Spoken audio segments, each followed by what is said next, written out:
और 2023 में आकर के अचानक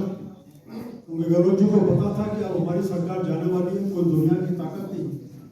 जो सरकार को जाने से रोक सके। इस कारण भागते भागते उन्होंने राजस्थान में 17 जिले नए बनाने की घोषणा की। सामान्य रूप से देश में कहीं भी जब जिले बनते हैं और राजस्थान में पहले जब भी जिले बने उन जिलों को लेकर के कोई समिति बनी, समिति ने अपनी कोई रिपोर्ट दी जिसमें भौगोलिक दृष्टि से, आर्थिक दृष्टि से, प्रशासनिक दृष्टि से, जनसंख्या का घनत्व, इन सब तत्वों को ध्यान में रखते हुए उस समिति की रिपोर्ट के ऊपर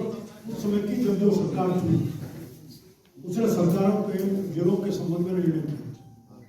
लेकिन दुर्भाग्य से अशोक गहलोत जी ने स्वयं ने उस समय के रिटायर्ड IAS ऑफिसर राम रबाय जी के नेतृत्व में एक समिति का गठन किया और समिति की रिपोर्ट आने से पहले, उसकी रिपोर्ट आज तक ये, उसकी रिपोर्ट आने से पहले स्वयं में राजनीतिक आधार पर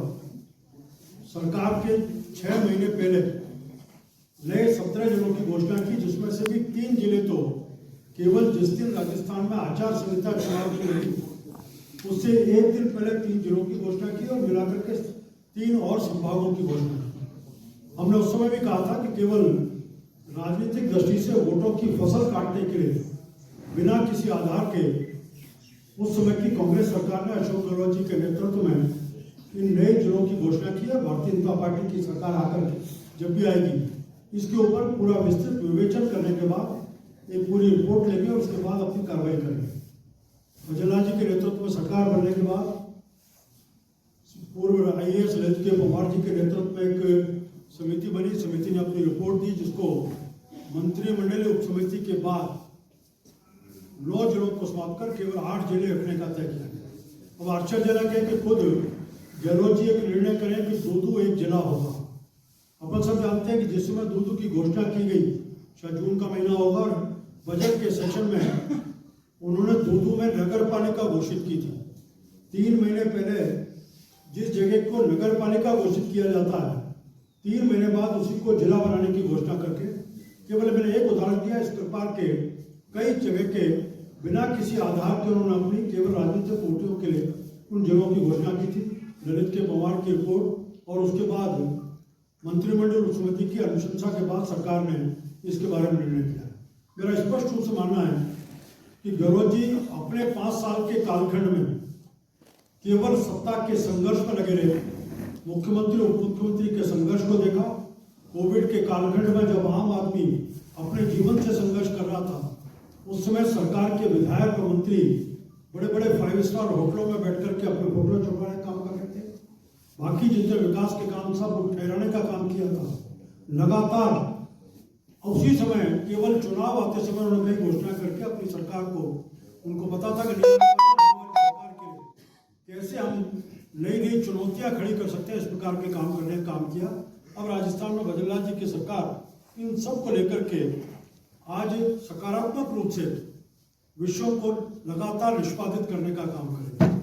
आज गहलोत जी ने लगातार, उनका बोलने का काम है, कांग्रेस के नेताओं ने भी इस बात को बार बार बोला है,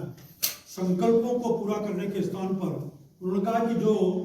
सरकार की घोषणाएं थी उनके बारे में भारतीय जनता पार्टी के चुनाव में उनके ऊपर कुछ करने के स्थान पर भारतीय जनता पार्टी की सरकार के ऊपर कई तरह के आरोप लगा रहे हैं। मैं इन विषयों के ऊपर पुष्पेन जी अपने सामने सारा विषय रखें, बाद में कोई प्रश्न होगा तो आपके सामने रखने का। राजस्थान में 41 जिले मतलब राजस्थान में है। जैसे कि हमारा अरुण चतुर्वेदी ने बताया कि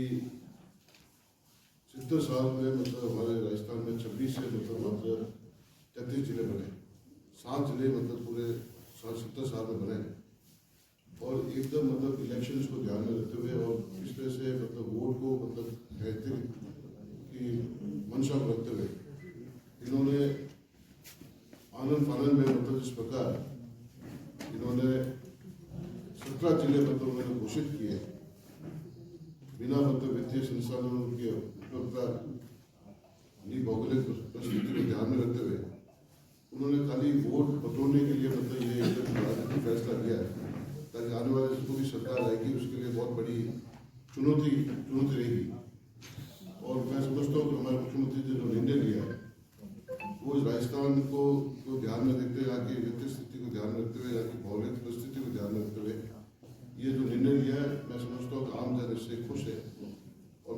कहना चाहता हूँ कि आज सुबह ही लगभग सैकड़ों लोग दुदुस आए और मुख्यमंत्री को धन्यवाद दिया कि मतलब आपने हमें वापस मतलब जयपुर जिले में मतलब आपने हमें रखा।